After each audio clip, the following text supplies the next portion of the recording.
በስም አብ ወወልድ ወመንፈስ ቅዱስ አሐዱ አምላክ አሜን። ይህ መልእክት ሁለት ነው። በስም አብ ወወልድ ወመንፈስ ቅዱስ አሐዱ አምላክ አሜን። በስም አብ ወወልድ ወመንፈስ ቅዱስ አሐዱ አምላክ አሜን። በስም አብ ወወልድ ወመንፈስ ቅዱስ አሐዱ አምላክ አሜን።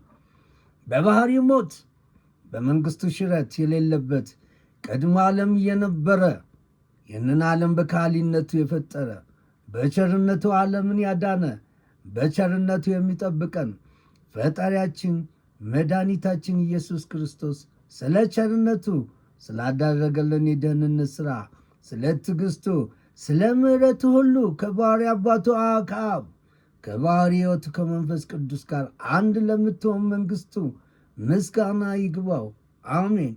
ለቤዛይተ ኩሉ ለእናታችን ለቅድስት ድንግል ማርያም ወላዲተ አምላክ ምስጋና ይድረሳት። ለቅዱስ መስቀሉ ክብር ምስጋና ይሁን። እንኳን ለዛሬዋ ቀን አደረሳችሁ። እግዚአብሔር ፍቃዱ ሆኖ ለዚች ቀን ደረስን። መልእክቴም ባሰብኩት ሁኔታ ባይሆንም ክብር ምስጋና ለእግዚአብሔር ይሁንና ደግሜ እላለሁ እንኳን ከዘመነ ማቴዎስ ወደ ዘመነ ማርቆስ አሸጋግራችሁ። ማርቆስ ምስጢር ነው።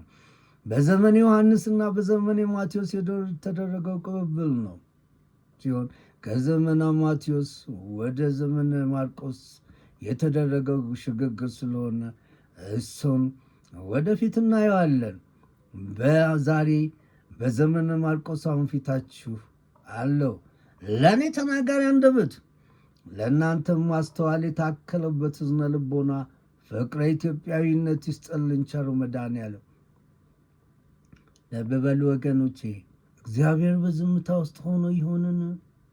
እግዚአብሔር በዝምታ ያለ መስሎን ይሆንን? ተስፋ ቆርጠን በእግዚአብሔር እንኖራለን? የተስፋን የመጨረሻው ሰዓትን እናውቅ ይሆን? እግዚአብሔር ተስፋ የሚያደርገው አያፍርም። ለዚህ መልስ የሆነን ዘንድ ፍቅረ ኢትዮጵያዊነት ይስጥልኝ ቸሩ መድኃኔዓለም። ዛሬ ከሱባኤ በኋላ ብቅ ስል ሁለተኛ ተከታታይ መልእክቴ ነው። እግዚአብሔር በፈቀደ መጠን በአምሳለ ሰማያዊት በደብረ ጽዮን ማርያም ገዳም በአራት ሱባኤዎች ጊዜ ውስጥ ያየኋቸውን ስለ መጪው ጊዜያቶች የተከናወኑትንም ያልተከናወኑትም የእግዚአብሔር ጊዜን የሚጠብቁትን የእግዚአብሔር ክንዋኔዎች ከተፈጸሙት ወደፊት ከሚፈጸሙት ያልተከናወኑትንም በጥልቀት ያየሁትና የተነገረኝን በዝርዝር በተከታታይ ጊዜ መልእክቶች የማቀርባቸው ስለሆነ የእግዚአብሔር መልካም ፍቃድ ይሆንልኝ። እንደሌላው ፍቃድ እግዚአብሔር ጊዜ ከሆነ እንደሌላው አልዘገይም። የእግዚአብሔር ትንሽ ነገር ለሰው ልጅ ከንቱ ነው። ትንሿ ከሰናፍጭ የምታንሰው እምነት የሰው ልጅ ጸጋ ከእግዚአብሔር ለሰው ልጅ ሲሰጠው በእግዚአብሔር ዘንድ ስህተት የለምና የሰው ልጅ ጸጋ እግዚአብሔራዊ ስጦታ በምንም መስፈርት ሚዛን የማይለካ ነው። ስለዚህ የእግዚአብሔር መልካም ፍቃድ ስላለበት ነው ዛሬ እዚህ ፊታችሁ የቀረብኩት። የእግዚአብሔር ፍቃድ ጥበብን የተጎናጸፈችና ጥበብን ያዘለች እግዚአብሔርን በመፍራት የምትገለጽ ስለሆነ ከሁሉ እንደምትበልጥ የሚያውቃት በእግዚአብሔር የሚኖር ሰው የሰው ልጅ ብቻ ነው። ጸጋ እሱም ጸጋ እግዚአብሔር ሲኖራቸው ነው። ሁሉም በእግዚአብሔር ይሆናል። ዛሬ ከፊታችሁ ስቀርብ ይህንንም ሳቀርብ ለሁሉም ነገር መልስ ያለው በሱባኤ ቀናት ውስጥ ሲሆን ይህም ያለ ሱባኤ መልስ ስለሌለ ከአራቱም ሱባኤዎች የሁለቱ ሱባኤዎች ጥልቅ ምስጢር ያዘ ምልክት ሲሆን መዘግየቴም ፍቃድ እግዚአብሔር እስከሚሆን ድረስ የግድ ስለሚል ነው። ዘመን አለም ብለው ዘመን ሊያስቀጥሉ ዘመን ሊያራዝሙ ድንኳኑም ደኩነው ግብርም ሊያበሉ ግብርም ሊገብሩ የሰረቱን ሁሉ ወቁልኝ ብለው ምርቃት ሊጠሩ የዓለም ነገሥታትን ግብዣ ሊጋብዙ ሥርዓተ መንግሥትን ሊያጸኑ ኢዮቤልዩ ቤተ መንግሥት ሊሉ እዚያ ውስጥ ሊያከብሩ ይህ ሳይፈጸም ቀድሞ ላይ ሊቆሙ እኛንን ያሉትም እነሱ ነበሩ ሊባሉ እጅ ሊቀስሩ ዘመን ተበጠሰ እነሱ በሰሩት ሌላው ያሰለፉት ተው ሲባሉ ዘራፍ እያሉ ሲያጋሩ አለቀ ሰዓቱ ሊታጨድ ምክሩ እግዚኦ ነው። በእርግጠኝነት ዓመታት ወራትና ቀናትን የኢትዮጵያ ሕዝብ ጠብቅ ሲጓጓ ቆይተዋል። እኔም የእግዚአብሔር ክንዋኔን በትዕግስትና በጽናት ስጠብቅ በዚህ ዓመት በዚህ ወር ይሁን ስል ድፍን 3 ዓመታትን አሳልፌያለሁ። መልእክተኞች ያስተላለፉት መልእክት እስኪፈጸም በትዕግስት በጽናትና በእምነት ይጠብቃሉ። እዚያ ውስጥ የእግዚአብሔር ዝምታ እጅግ ያስፈራቸዋል። እንደ እርጉዝ ቀንን በጥሞና ይጠብቋል። አቤቱ ለምን ዝም አልክ? ፍቃድ ይሁን ይላሉ። እንደ ነቢዩ ዮናስ ያለ ፍቃድ እግዚአብሔር አይሆንምና የእግዚአብሔርን ጊዜ የሰው ልጅ እንዲያው ከተፈቀደለት ውጭ አያውቅም። ያም ሆኖ ትንቢትም ሆነ መልእክትም ሊቀየር ሊለወጥ ይችላል። እዛ ላይ ንጉሥ ሕዝቅያስ ከተወሰነለት ዘመን ላይ 10 ዓመት እንደተጨመረለት ዕድሜ የሚቀጥል እግዚአብሔር ነዋ። የሰው ልጅ የእግዚአብሔር ዝምታ ውስጥ እናንተ ውሸታሞች ይላችኋል። ምን የማይሉት ነገር እነዛ ዋዮቹ እንጭጭ የሆናችሁ በትርክት ያደጋችሁ ፖለቲከኞች የምትጽፉትን የምትሳደቡት ብዙ ነገር ነው። እዛ ጋ እኔ 30 ዓመት ገደማ አስተምሬያለሁ። ምናልባት ተማሪዎቼን ሊሰሙት ይችላል። አንድ ቀን ተሳድቤ በእርግጥም መጀመሪያ ላይ ቾክ ወረውር ነበር። እሱን ትቻለሁ። እኔ ግን ሁልጊዜም የእግዚአብሔር እስከ መቼ ነው ላለሁ። ልብ በሉ፣ ፍጹም እግዚአብሔር ነው። ሁሉም ነገር ይዘገያል እንጂ አይቀርም ቀኑ ለእግዚአብሔር ከሰጠን። አሁን ግን ላለው እግዚአብሔር ፍቃድ ሆኖ በቃችሁ ይበለን። አላለንም ማለት አይደለም፣ ይበለን እንድንለው ነው። የሰው ልጅ ባህርያ ሥላሴ የተፈጠረ ነውና ፍቃዱ ይሆናል። እዚህ ላይ የማዕረግ አባቶችን በተመለከተ ቀደም ብዬ እንዳቀረብኩት በእግዚአብሔር ፍርሃት ውስጥ ያሉት 3 የሲኖዶስ አባላት ብቻ ናቸው። እነማን ናቸው? ለምን አትበሉ? እኔም አላቃቸውም ስለማልከታተለው። አዲስ አበባን በተመለከተ የኛ የሚሉትን እንየው። መጪውን ከእንግዲህ በኋላ ሁሉም መጪውን ተስፋ በመቁረጥ ቢጠብቀው በእግዚአብሔር መልካም የሚሆንበት ጊዜውን ነው። የምንመካው በእግዚአብሔር ነው። ከዚህ በላይ የምለው የለም። እዚህ ላይ ውድ ወገኖቼ አንድ አባት ሲያስተምሩ በትክክል የሚኖሩ ሰዎች ካያችሁ እነሱ ክርስቲያኖች ናቸው። ደግመዋለሁ። በትክክል የሚኖሩ ሰዎች ካያችሁ እነሱ ክርስቲያኖች ናቸው። ክርስቲያኖች እውነትን የሚያምኑ ናቸው። እውነት ነፃ ያወጣል። ስለዚህ እውነት ነፃነት ነው። ነፃነትም ከእውነት ነው። እውነትም ከነፃነት ነው። እውነት የያዙ ሰዎች ነፃ ናቸው። አእምሮ ያላቸው ሰዎች ከህሊና ዕዳ ሸክም ነፃ ናቸው። እነሱም በትክክል እነሱንና ዓለምን መምራት ይችላሉ ይላል። ክርስቲያኖች አንድ ነገር እጃቸው ላይ ሲገባ ምን እንደሚያደርጉ የሚያውቁ ናቸው። የበሰለ ሰው ምልክቱ እጁ ላይ ነው። ያለውን ነገር ምን ማድረግ እንደሚገባው ማወቅ ነው። የተናቀውን አያከብሩም፣ የከበረውን አይንቅም። መልካሙን ክፉ አይልም፣ ክፉን መልካም አይልም። የተዋረደውን ለሚያከብሩ የከበረውን ለሚያዋርዱ ወዮላቸው ይላል ነቢዩ አምላክ ኢሳያስ። የሰው ልጅ ህሊናው ሲንሸዋረር ሰውን አጥርቶ ማየት ሳይቻለው ሲቀር የከበረውን ነገር ዝቅ ያለውን የከበረ አድርጎ ይመለከታል።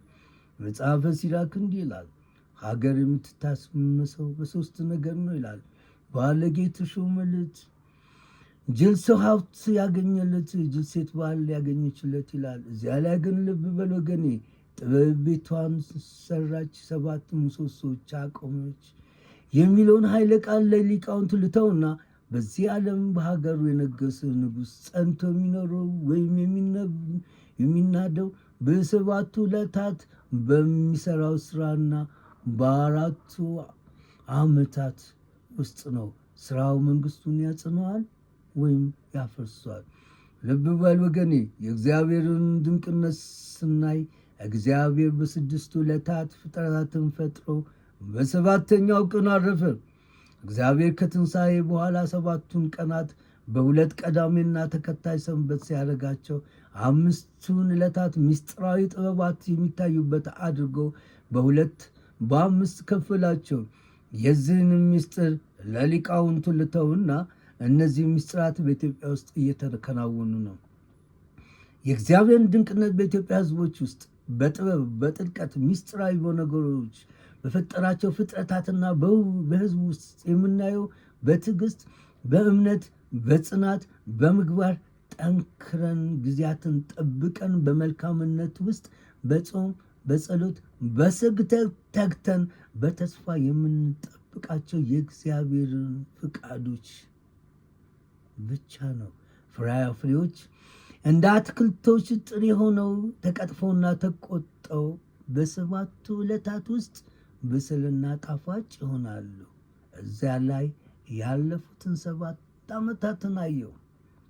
የሰው ልጅ የልቡን ሲነግሩት እንደሚደሰተው ሁሉ ሲያየው የበሰለ ፍሬ መስሎ ሲበላ የሚጎመዝዝ እንዳለ ሁሉ ይህንን ያላስተዋሉት ባለስልጣናት የሆኑት መሪዎች በ7 ዓመታት ጊዜ ውስጥ ለሚገቱት ሕዝብ ጊዜ ያልሰጡና በራሳቸው ዓለም የሚጓዙ ሲሆኑ ለዚህ መንግስት ደግሞ መንፈሳዊ ነገር ለስጋዊ ሰው ሞኝነቱ ነው የሚለውን የማያምኑና በፖለቲካ ውስጥ የስልጣን ዘመናቸውን ለማሳጠር የሚጨመላለቁ ሆነው ቆይተዋል።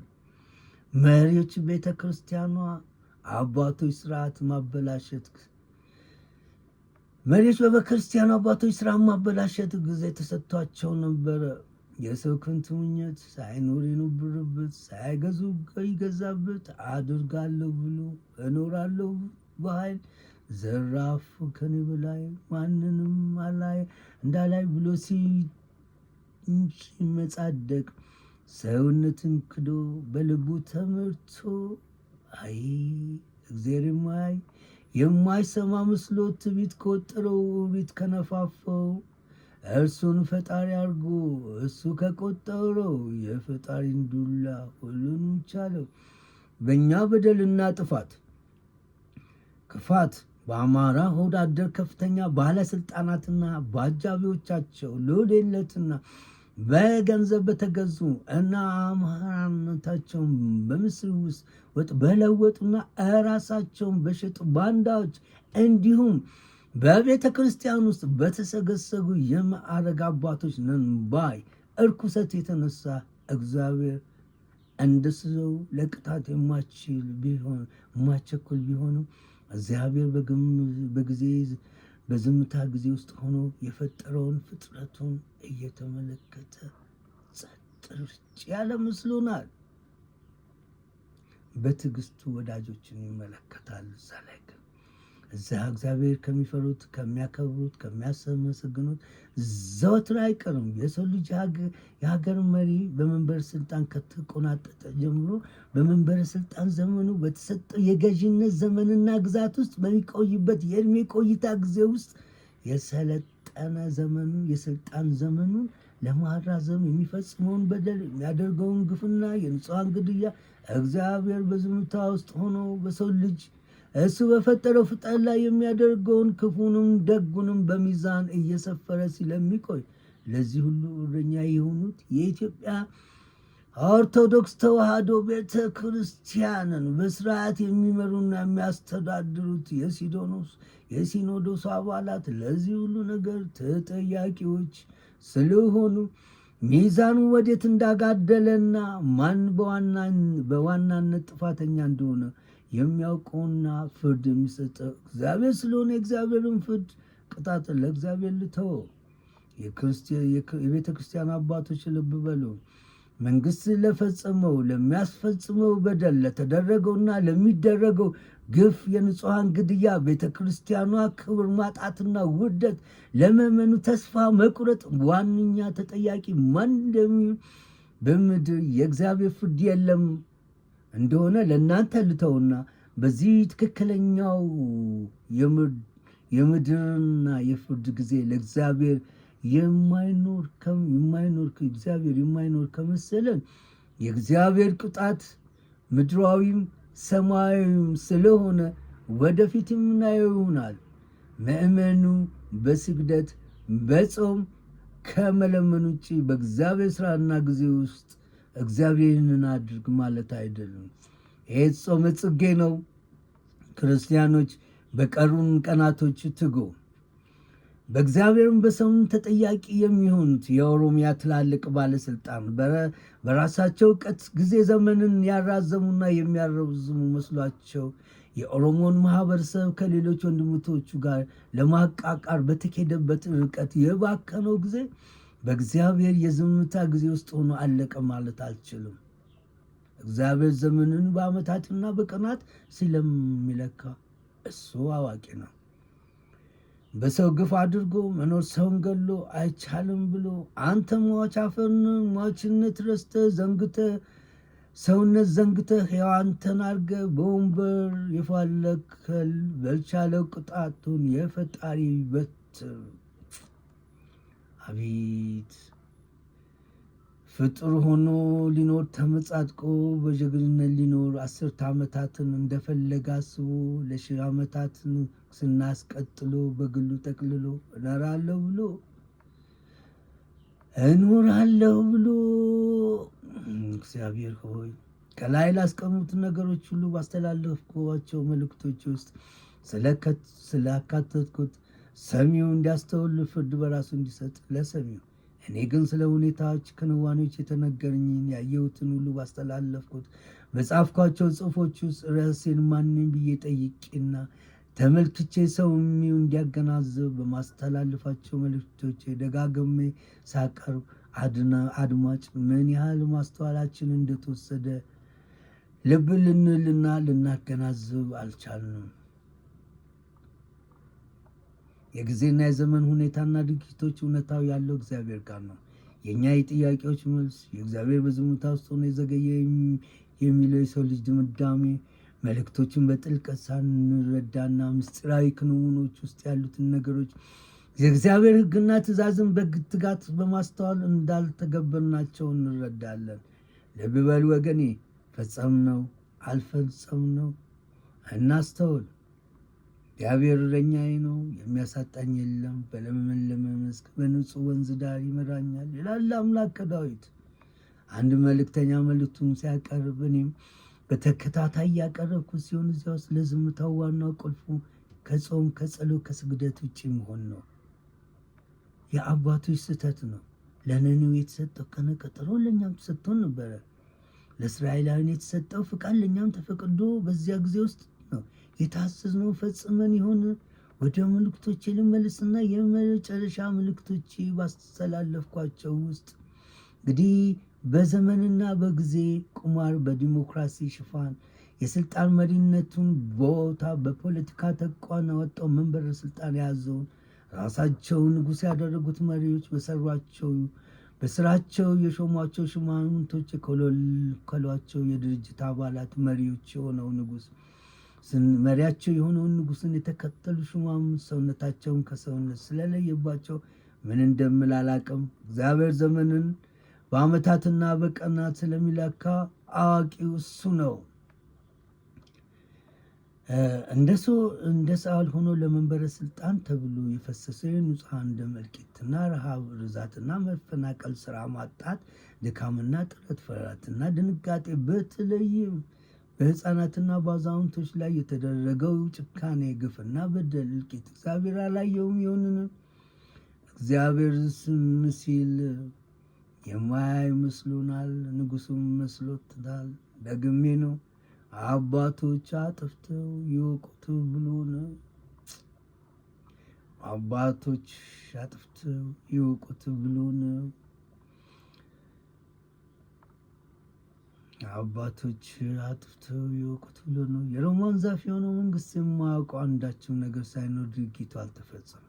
በዚች ቅድስት ሀገር የተፈጸመውን እግዚአብሔር ዓይኖቹ ሳያዩ ጆሮቹ ሳይሰሙ ቀርቶ የሆነን ሁሉንም መሪዎቹ በሚያውቁት ቢሆንም ዛሬ በረፈት ሰዓት የሚደረገውና እስከ መጨረሻው በኃይል በጠመንጃ አፈሙዝ በጦር መሳሪያና በሰራዊት ብዛት በመመካት የሚደረግ ፍልሚያ መጨረሻው የከፋ በመሆኑ በትዕቢት የሚጓዙበት ርቀት ብዙ ስላልሆነ ከዚህም የተነሳ ተስፋ ተቆርጦ በሕዝቡ ላይ የሚፈጸመው ደባ እንጥፍጣፊው ለትውልድ ቅብብሎች ስለሚዞር እግዚአብሔር የልጆቻችንን ፍቅር በልባችን ስለጨ ሐዘኔታው ጥልቅና መሪር ይሆናል። መሪዎች የሆኑ ሹማምንት እግዚአብሔር እንዴትና መቼ እንደሚያደርግ ሳያውቁ ለነገ ጅንብ ያልባሉ።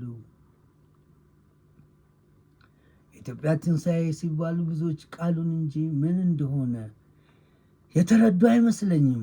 አዳም ወደ ነበረ ክብሩ የሚመለሰው በትንሣኤ ነው። አሁንም ኢትዮጵያ ወደፊት ልዕልናዋ ትመለሳለች፣ ወደ ነበረችበት ከፍታ ትወጣለች መሆኑን እንወቅ። እኔ ግን አሁን ያሰበሰበኝ አሁን ደግሜ ላለው ያየሁት የመሬት መከፈል በእኔ ዘመን ይሆናል ብዬ አስቤም ገምቼም አላውቅም። ብዙ ጊዜ የማያቸው ነገሮች እስካሁን እስካለሁበት ድረስ በዓይኔ ስላየኋቸው ነው። የእግዚአብሔር ምስጢር ነገር መደበቅ ነው ይላል መጽሐፈ ምሳሌ። በእርግጠኝነት የምነግራችሁ እኔ የሚያስፈራኝ ሰዎች ይፈጠራል ብሎ የሚጨነቁት ሶስተኛ ዓለም ጦርነት የሚሉት ግምታዊ መላምት በሀገራችን ያለው ጦርነት ሳይሆን ከእንቅልፌ የቀሰቀሰኝ የመሬት መከፈልና መሸንቆር አዲስ አበባንም የሚነካት ነው። ሶስተኛ ዓለም ጦርነት ወይም የአርማጌዶን ጦርነት ኢትዮጵያ ወደ ልዕልናዋ ከተመለሰች ከብዙ ዓመታት በኋላ ነው። አሁን ላይ በኢትዮጵያ ላይ ሁሉን የሚያስደነግጥና የሚያስጨንቅ በምን እንደሆነ ያልተረዳሁት ታላቅ ፍንዳታ፣ አሁንም እነግራለሁ፣ ታላቅ ፍንዳታ ይኖራል። የሰው ልጅ የሚያስበው የሚያደርገውም በእግዚአብሔር ዘንድ የተጠላ ሀሳቡ በእግዚአብሔር ዘንድ ከንቱ ነው።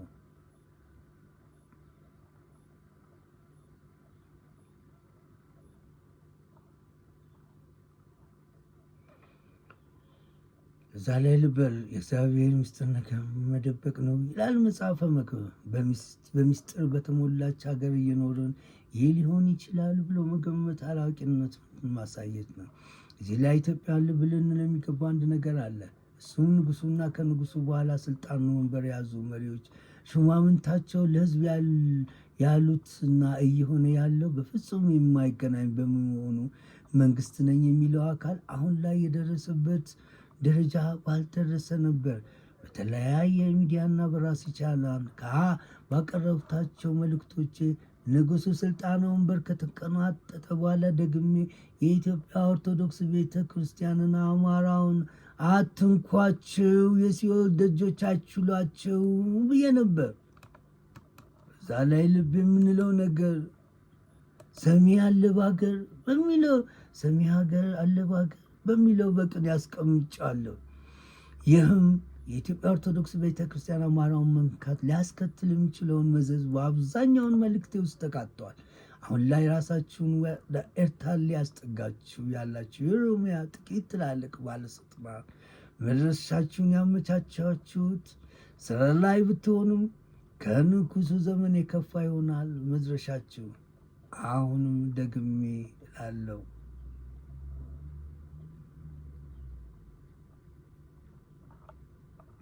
አሁንም ደግሜ እላለሁ። ሙሴ በፈርዖን ቤት አድጎ ሕዝቦቹን በእግዚአብሔር ያህል ከፈርዖን ቤት ከግብፅ እንዳወጣቸው ያለማወቅ ይመስለኛል ነውም። ልብ በሉ፣ ሰው ነው። የእግዚአብሔር ፍጥረት በራሱ የሚያከናውናቸው ነገሮች ከእግዚአብሔር የተደበቀ አይደለም። እግዚአብሔር ደግሞ በአምሳሉ የፈጠረውን ፍጡርና ቤቱን እንድትነኩበት አልፈቀደላችሁም። በትዕቢት በማን አለብኝነት እኛ አድራጊ ፈጣሪ ነን ብላችሁ በራሳችሁ አደረጋችሁ። እሱን መጪውን እንየው። በኢትዮጵያ ኦርቶዶክስ ተዋሕዶ ቤተክርስቲያን ውስጥ ሆነ በአማራው ሕዝብ ውስጥ ያሉ ራስ ወዳድ የሆኑ ግለሰቦች ሆነ የቤተ ክርስቲያን አባቶች የቤተ ክርስቲያኑ አባቶችን ከአማራው ማህበረሰብ የጦር ማዕረግ አባቶችና ለራስ ጥቅም የተሰለፉ ሊቃውንት አብያተ ክርስቲያን የፈጸማችሁት ሰይጣናዊ ተግባር ክንውን እስከዛሬ ለደረሰውና ወደፊት ለጥቂት ቀናት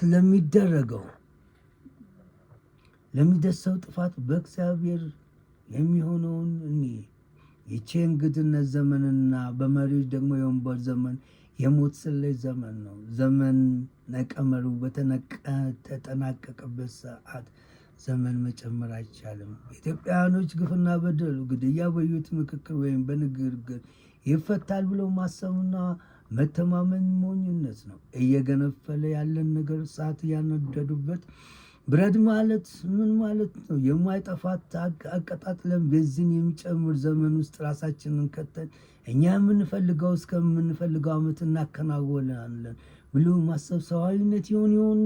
የስሌት የሞኝነት የህልም ቅዠት ነው።